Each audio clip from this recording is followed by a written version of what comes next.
నమస్తే, welcome to I news. నేను హిమ.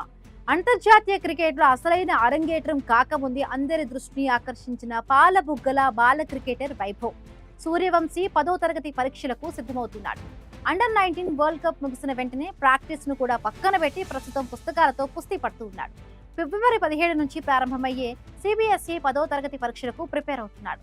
పొద్దున్న లేస్తే క్రికెట్ మీదనే దృష్టి పెట్టే వైభవ్ 10వ తరగతిలో పాస్ అవుతాడా లేదా అన్నది చర్చనీయాంశంగా మారింది. 14 ఏళ్ల వైభవ్ సూర్యవంశీ క్రికెట్ లో సృష్టిస్తున్న రికార్డులు అన్ని ఇన్ని కావు. పెద్దోళ్లతో కలిసి క్రికెట్ ఆడే వయసు రాలేదు కానీ లేకుంటే ఇప్పటికే భారత క్రికెట్ జట్టులో ఉండేవాడే.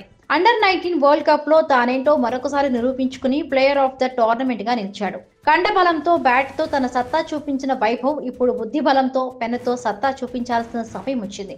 బీహార్ రాష్ట్రం సమస్తీపూర్ లోని పోదార్ ఇంటర్నేషనల్ స్కూల్లో 10వ తరగతి చదువుతున్న వైభవ్ ఈ నెల 17 నుండి 10వ తరగతి పరీక్షలు రాస్తున్నాడు. క్రికెట్ కోసమే ఎక్కువ సమయం కేటాయించే వైభవ్ స్కూల్ కి హాజరైంది కూడా తక్కువే.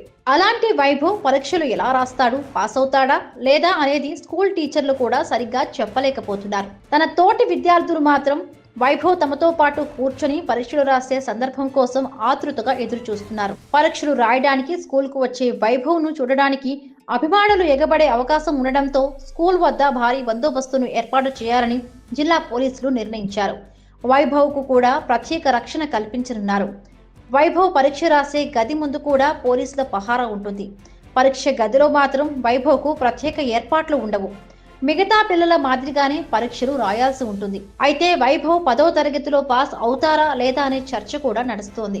భారత క్రికెట్ కు వైభవ్ మరొక సచిన్ అవుతారని, మరొక కోహ్లీ అవుతారని అంచనాలు ఉన్నాయి. చదువులో సచిన్, కోహ్లీకి వేర్వేరు రికార్డులు ఉన్నాయి. ముంబైలోని ఓ ప్రైవేట్ స్కూల్లో చదివిన సచిన్ 10వ తరగతి ఫెయిల్ అయ్యాడు. ఢిల్లీలో చదివిన కోహ్లీ మాత్రం 10వ తరగతి పాస్ అయి 12వ తరగతి నుండి బడి మానేశాడు. ఇప్పుడు వైభవ్ 10వ తరగతి పాస్ అయినా కోహ్లీ సరసన నిలుస్తాడా, ఫెయిల్ అయి మరొక టెండూల్కర్ అవుతాడా చూడాలి మరి.